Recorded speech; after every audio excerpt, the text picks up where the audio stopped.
terme spécifique. C'est établi par son onction. C'est-à-dire maintenant comprendre comment le Saint-Esprit nous positionne dans l'église de Jésus pour notre sécurité, notre utilité, notre productivité et notre royauté. Donc l'objectif ce matin est de comprendre comment le Saint-Esprit bâtit l'église de Jésus. Quand on parle d'église, ce n'est pas affaire d'une personne. Ce n'est pas entreprise d'une personne. C'est la sagesse de Dieu pour manifester son règne, ses desseins à travers les hommes sur la terre.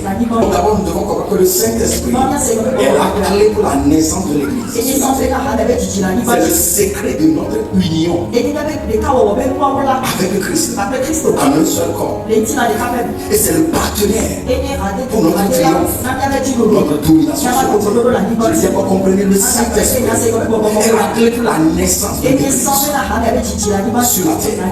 C'est le secret de notre union avec le Christ dans un corps. Et c'est le partenaire pour notre triomphe. Comprenez, l'église n'est pas née parce que quelqu'un est venu quelque part et deux ou trois personnes sont venues. Deux ou trois personnes peuvent se rassembler par Dieu. Ce n'est pas encore l'église. L'église, c'est le Saint-Esprit qui œuvre à travers des gens, établissant des gens qui ont cru au témoignage de Christ et les baptisant en un seul corps et agissant avec eux. C'est parmi l'église était rassemblée, mais c'était pas encore l'église. Mais quand il priait et le Saint-Esprit était sorti, c'est là que l'église est formée. Donc c'est le Saint-Esprit qui forme l'église. C'est pourquoi un homme ne peut pas détruire l'église.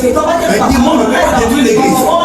L'église peut être attaquée par des hommes, par des démons, par des situations. Mais comprenez-moi, il l'a dit et il l'a dit. Les portes de séjour des morts ne protégeront pas contre elle. Je viens t'annoncer que tu es indestructible. Nation de Dieu indestructible. Dans le nom de Jésus. Comprenez, Jésus bâtit son église par le Saint-Esprit, qui est l'administrateur des affaires du royaume parmi les hommes.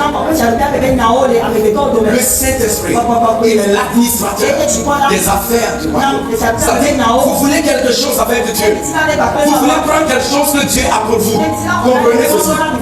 Vous voulez quelque chose avec Dieu. Le Père l'a fait, accompli dans le Fils, et vous l'a donné.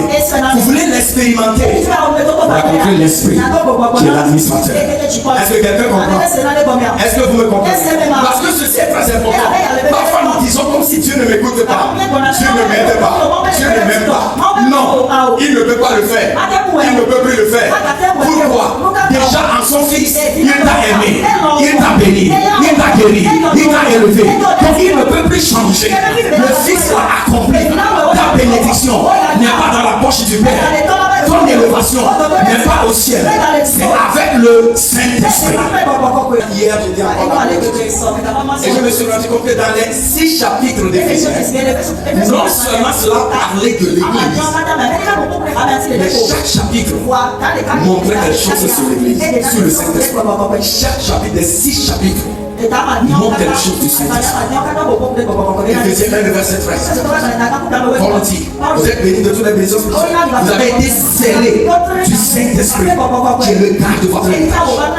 Vous comprenez? Déjà, il montre là-bas que pour que vous puissiez manifester ce que Dieu a pour vous, vous êtes scellés. Vous comprenez? Quand c'est scellé, c'est que ça appartient à quelqu'un et personne d'autre ne peut l'ouvrir. Il dit, vous êtes scellés pour le jour de la rédemption. Ça veut dire que quoi? Ça veut dire 2 grandes choses. D'abord, ici où je suis, aucune force ne me prendra dans la main de Jésus. Si je vis pour Christ. Si je meurs pour Christ. Donc rien ne pourra m'enlever. Et j'ai cette assurance que le jour où je le verrai tel qu'il est. Je suis déjà scellé.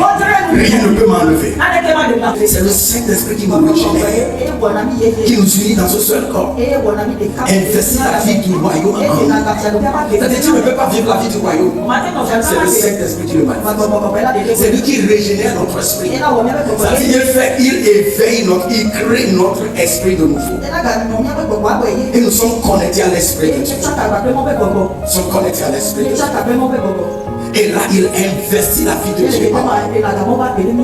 et nous rend capable de comprendre le royaume. Il y a des choses à l'église, mais ce n'est pas quand les gens du monde critiquent certaines choses de l'église. Ils ne peuvent pas le comprendre. Ils n'ont pas la pensée du roi. Ils ont ce cerveau, mais ils n'ont pas la pensée du roi. Il y a la vie qui est dans le sang, la vie qui est dans la pensée, mais il y a la vie qui est dans l'esprit. C'est ce que nous avons. Donc les choses du royaume, les choses de la parole, les principes du royaume, eux ne peuvent pas le comprendre. C'est pourquoi ce n'est pas quand eux sont en train de critiquer l'église, nous allons nous joindre à eux.